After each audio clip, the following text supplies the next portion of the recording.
Assalamualaikum warahmatullahi wabarakatuh. Semoga kalian tetap dalam karunia Allah Subhanahu wa Ta'ala, dalam keadaan sehat sejahtera ya anak-anak. Kali ini kita berjumpa kembali dalam pembelajaran IPS, yaitu kerajaan-kerajaan Hindu-Buddha di Indonesia.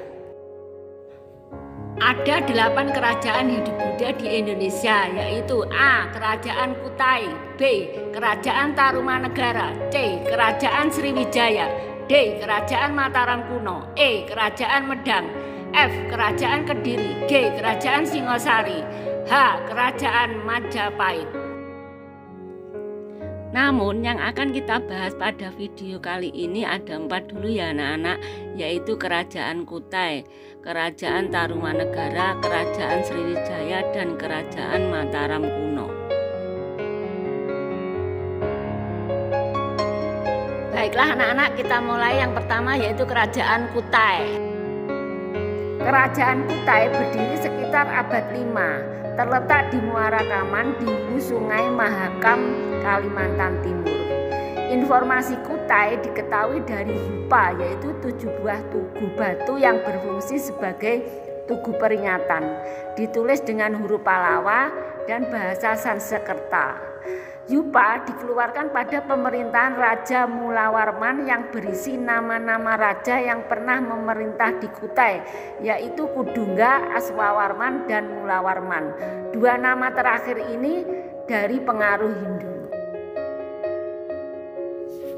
Satu di antara Yupa berisi keterangan bahwa Raja Mulawarman telah bersedekah 20 ekor sapi kepada para Brahmana. Mata pencaharian kerajaan Kutai antara lain peternakan, pertanian, perdagangan internasional dari India melewati Selat Makassar, Filipina sampai ke Cina. Dalam pelayarannya, para pedagang itu singgah terlebih dahulu di Kutai. Lalu yang berikutnya yaitu Kerajaan Tarumanegara.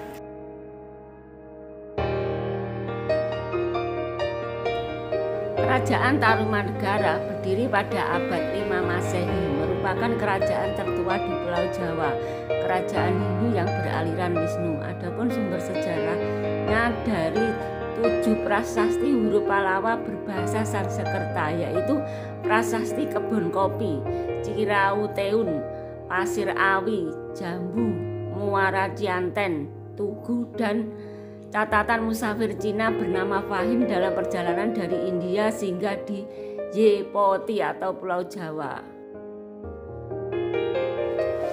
Fahim menuliskan tentang Tarumanegara mengenai mata pencaharian, bertani dan berdagang cula badak, kulit penyu, dan perak. Agama ada 3, yaitu Hindu, Buddha, dan animisme. Rajanya bernama Raja Purnawarman, beragama Hindu. Rajanya tegas, arif, dan jujur.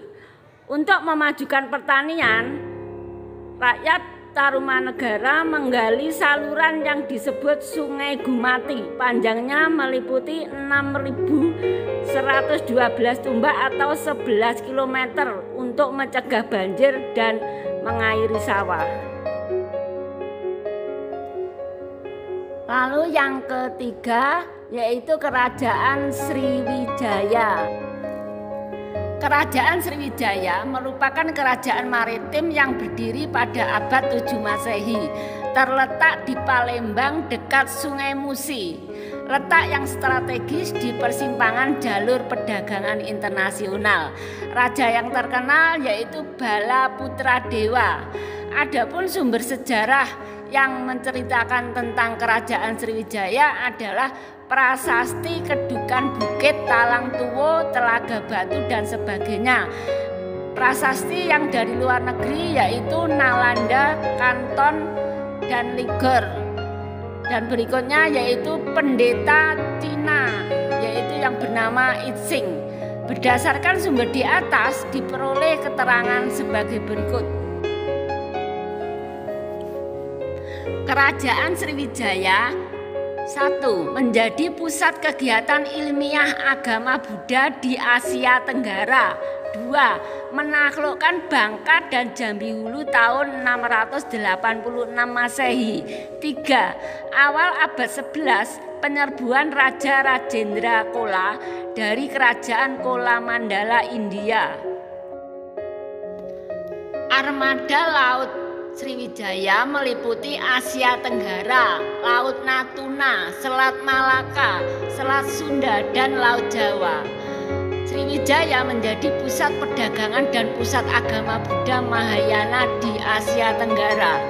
Pendeta Cina yang akan belajar agama Buddha ke India belajar dulu di Sriwijaya selama 1 sampai dengan 2 tahun dibimbing oleh guru Sakyakirti.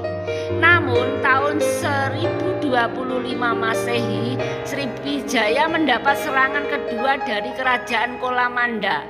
Lalu Sriwijaya mengalami kemunduran.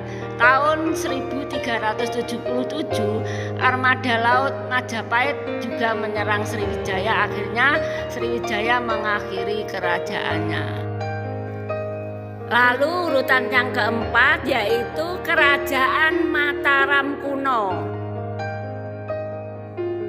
Mataram kuno berdiri pada abad ke-8, diperintahkan oleh 2 dinasti yaitu dinasti Sanjaya yang beragama Hindu dan dinasti Sailendra beragama Buddha.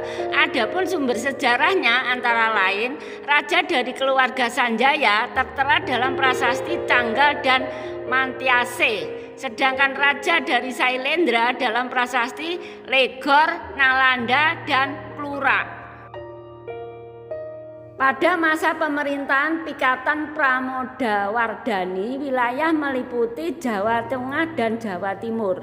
Mataram kuno mencapai kejayaan ketika diperintah oleh Dyah Balitung tahun 898 sampai dengan 911 sepeninggal Rakai Pikatan. Raja Mataram selanjutnya adalah Raja Daksa, Raja Tulodong, Sri Maharaja Rakaiwawa. Pada masa pemerintahan Sri Maharaja Rakaiwawa, Gunung Merapi meletus dan memporak-porandakan Jawa Tengah. Melihat situasi tidak nyaman karena bencana alam dan serangan dari Sriwijaya, Empu Sendok sebagai pejabat pemerintahan memindahkan pusat pemerintahan ke Jawa Timur yang masyarakatnya pertanian dan maritim dengan memanfaatkan Sungai Bengawan Solo. Di bidang kebudayaan, Sanjaya yang beragama Hindu meninggalkan Candi Dieng, Gedong Songo, Prambanan, sedangkan Sailendra yang beragama Buddha meninggalkan Candi Borobudur, Mendut, dan Candi Pawon. Saya kira sekian video kita kali ini. Terima kasih. Sampai jumpa di video kelanjutannya. Wassalamualaikum warahmatullahi wabarakatuh.